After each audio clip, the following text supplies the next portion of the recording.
Voyons maintenant un peu plus en détail le format de fichier vidéo. Comme pour la balise audio, afin d'être compatible dans les autres versions de navigateur, nous devons le convertir. Le format vidéo possède plusieurs codecs. Vous avez un codec audio, donc c'est le format du son de la vidéo, généralement compressé. Nous les avons vus dans la balise audio, qui seront le MP3, le OGG, etc. Vous avez également un codec vidéo. Donc le codec vidéo, c'est le format qui va compresser les images.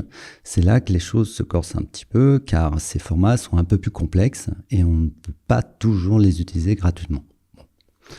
Les principaux à connaître pour le web sont le H264, donc qui est avec l'extension MP4, que vous voyez donc ici. C'est l'un des plus puissants et des plus utilisés aujourd'hui, mais il n'est pas 100% gratuit.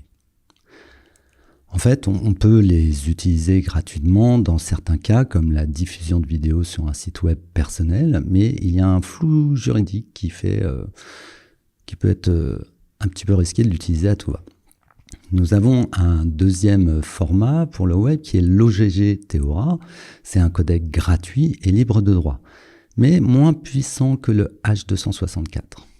Vous avez également le format WebM, qui est aussi un autre codec, gratuit, libre de droit, qui est plus récent, qui est proposé par Google, et c'est le concurrent le plus sérieux du H264 à l'heure actuelle.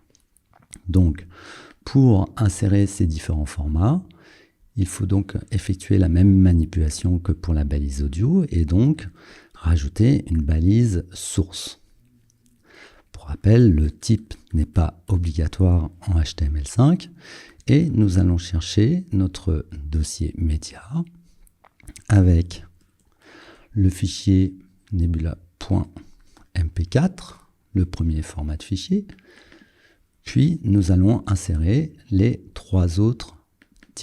deux autres types de fichiers, qui est donc l'OGV et le WebM. Voilà, j'enregistre et nous pouvons donc toujours lire notre vidéo sans souci. Elle apparaît, le navigateur va choisir le format qui lui est donc le plus approprié en fonction de sa version. Donc vous avez aussi Can I Use pour vérifier la compatibilité des propriétés ou des balises que vous utilisez. Et vous avez également onlineconvert.com pour pouvoir directement convertir vos formats de fichiers vidéo, convertir vos vidéos au bon format de fichier. Là, ce site vous en propose un bon aperçu.